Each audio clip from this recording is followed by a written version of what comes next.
বাংলাদেশের সুপ্রিম কোর্টের আপিল বিভাগের একজন বহুল আলোচিত ও বিতর্কিত সাবেক বিচারপতি এএসএম শামসুদ্দিন চৌধুরী মানিক ভারতে পালিয়ে যাবার সময় বর্ডার গার্ড বাংলাদেশ বা বিজিবির হাতে আটক হয়েছেন।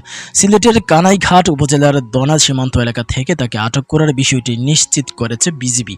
আটক করার পর তাকে বিজিবি ক্যাম্পে হেফাজতে রেখে কিছুক্ষণ জিজ্ঞাসাবাদও করা হয়। পাশাপাশি নরবরে শরীরে একটি হাফ-হাতা শার্ট পরায় আরও কুৎসিত দেখাচ্ছিল তাকে।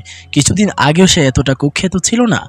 টুদি পয়েন্টের একটি টক শোতে তার আগ্রাসী আচরণ দেখে সবাই তাকে ঘৃণা করতে শুরু করে।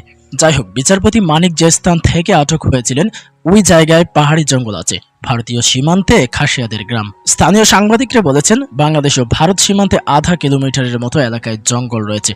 খাসিয়াদের গ্রাম পার হলেই বড় সড়কের দেখা মিলে।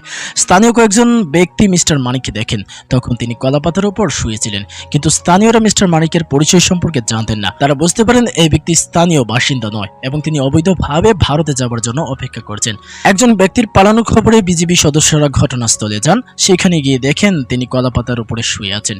এরপর তাকে ধরে কিছু প্রশ্ন করেন বিজিবি সদস্যরা। সেই সব জিজ্ঞাসাবাদের কিছু ভিডিও সামাজিক যোগাযোগ মাধ্যম ফেসবুকে ছড়িয়ে ছিটিয়ে আছে। পালানোর সময় তার সাথে ব্রিটিশ পাসপোর্ট, বাংলাদেশি পাসপোর্ট, টাকা, কিছু ডেবিট ও ক্রেডিট কার্ড ছিল। কিন্তু যাদের সহায়তায় তিনি ভারত পালাচ্ছিলেন তারা তার কাছ থেকে থাকা 60 থেকে 70 লক্ষ টাকা নিয়ে নিয়েছে, সীমান্তের অপারে নিয়ে মেরেছে বলেও জানান বিচারপতি মানিক। বন্ধুরা, ভিডিও শেষে একটি বার্তাই দিতে চাই, পাপ কখনো বাপকেও ছাড়ে না, যার জ্বলন্ত প্রমাণ 2024 সাল।